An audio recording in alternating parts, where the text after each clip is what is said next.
चलिए जानते हैं आज की देश और दुनिया की सिलेक्टेड काम की और 50 बड़ी खबरों को सिर्फ 10 मिनट में। पर अभी तक आपने इस वीडियो को लाइक नहीं किया है तो लाइक कर दीजिए, चैनल को भी सब्सक्राइब कीजिए। यूपी के राजा भैया पर धामी सरकार का एक्शन, नप गई करोड़ों की जमीन, पत्नी भवानी सिंह से जुड़ा है केस। जी हां, बताते चले कि यूपी के बाहुबली नेता राजा भैया की पत्नी को उत्तराखंड सरकार ने तगड़ा झटका दिया है। उनकी पत्नी के नाम पर खरीदी गई जमीन को सरकार ने जब्त कर लिया। नैनीताल जिला प्रशासन ने शुक्रवार को 27 नाली जमीन पर कब्जा कर लिया। बता दें दोस्तों, भवानी सिंह ने यह जमीन साल 2007 में खेती के लिए खरीदी थी। इसमें लगभग 27.5 नाली यानी 0.555 हेक्टेयर भूमि पर 16 साल भी खेती नहीं की गई। इस पर राजस्व विभाग ने भूमि सरकार के खाते में दर्ज कर ली। वहीं बताया जा रहा है कि उत्तराखंड भू राजस्व नियम के अनुसार 2 साल तक जिस प्रयोजन से जमीन खरीदी जाती है उसमें उसी उद्देश्य से काम होना चाहिए। लेकिन जांच में विधायक की पत्नी सिल्टोना स्थित जमीन पर सालों बाद भी काम न होने की पुष्टि हो गई, जिसके बाद उत्तराधिकारियों के निर्देश पर जमीन सरकार के अधीन करने की प्रक्रिया शुरू की गई। गांव छोड़कर भाग जाओ और लौटकर मत आना, इजराइल ने लेबनान के 22 गांवों को जारी की चेतावनी। जी हां, बता दें, इजरायली सेना ने दक्षिणी लेबनान के 22 और गांवों के निवासियों को अवाली नदी के उत्तर स्थित क्षेत्रों में जाने का आदेश दिया है। यह जानकारी सेना के एक बयान में दी गई। इजरायली सेना ने दक्षिणी लेबनान के निवासियों को चेतावनी दी है कि वे अपने घरों में वापस न लौटें, क्योंकि सेना हिजबुल्लाह के खिलाफ कार्रवाई जारी रखे हुए है। वहीं सेना के प्रवक्ता अविचाय आद्राई ने कहा, आपके गाँव में या के आसपास हिजबुल्लाह के ठिकानों को लक्ष्य बनाया जा रहा है। आपकी सुरक्षा के लिए कृपया अपने घरों में वापस न लौटें। आगे की सूचना तक दक्षिण की ओर न जाएं। जो भी दक्षिण जाएगा वह अपनी जान को जोखिम में डाल सकता है। यूपी में अचानक से सपा ने जारी कर दी लिस्ट। अखिलेश यादव की करीबी ने बताई बड़ी वजह।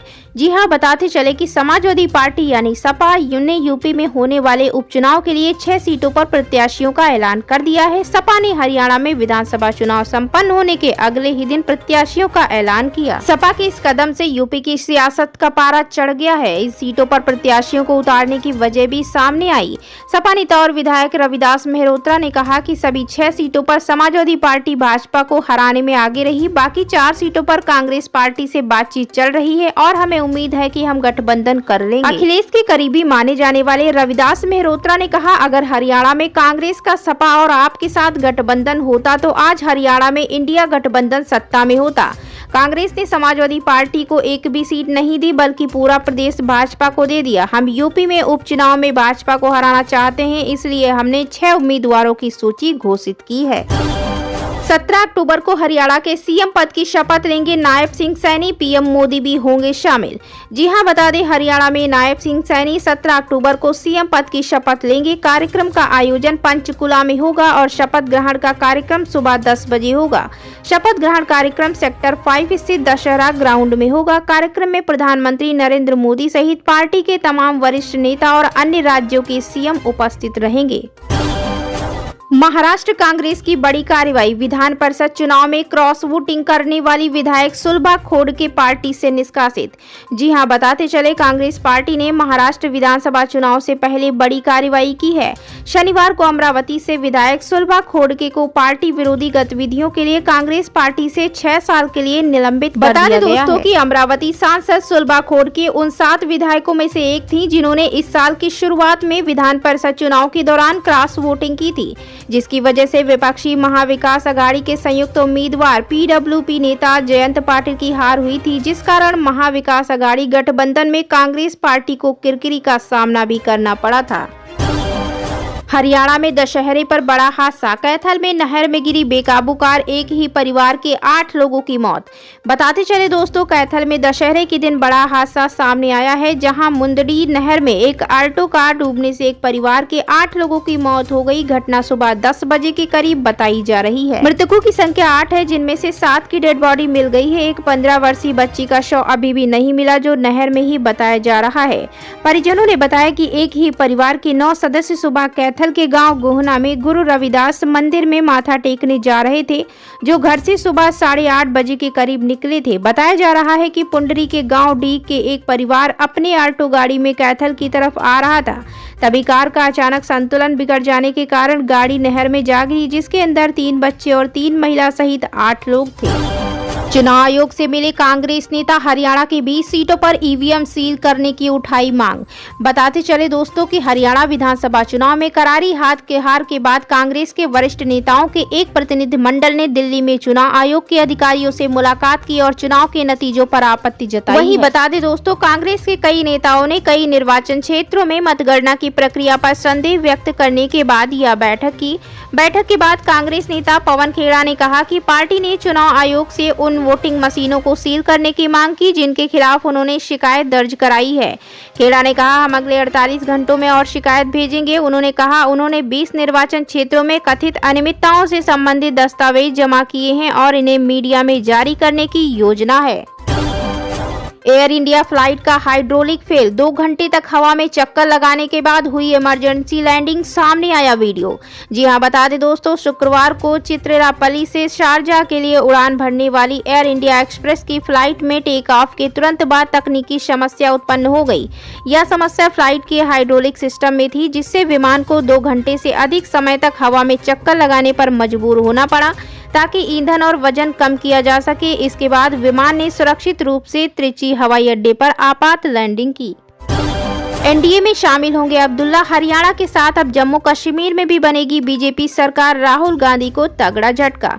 जी हां, बता दें, हरियाणा विधानसभा चुनाव में मिली करारी शिकस्त के बाद अब कांग्रेस को जम्मू कश्मीर में तगड़ा झटका लग सकता है। सियासी गलियारों में चर्चा है कि नेशनल कॉन्फ्रेंस अब कांग्रेस से गठबंधन तोड़ना चाहती है। उमर अब्दुल्ला के नेतृत्व में बन रही नेशनल कॉन्फ्रेंस की सरकार में कांग्रेस को जगह नहीं दी जाएगी।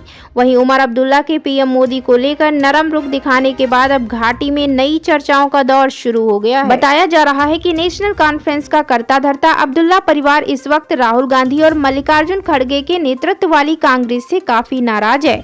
बता दें दोस्तों कि कांग्रेस पार्टी ने जम्मू कश्मीर में कुल 39 विधानसभा सीटों पर चुनाव लड़ा था, जिसमें उसे सिर्फ 6 सीटों पर जीत मिली। वहीं नेशनल कॉन्फ्रेंस ने 56 सीटों पर अपने उम्मीदवार उतारे थे, जिसमें 42 सीटों पर उसने जीत हासिल की। कांग्रेस के ज्यादा सीटें न पाने की वजह से नेशनल कॉन्फ्रेंस भड़की हुई है। रिजल्ट आने के बाद उमर अब्दुल्ला ने खुद मीडिया से बात करते हुए कांग्रेस को खुद में सुधार लाने की सलाह दी थी।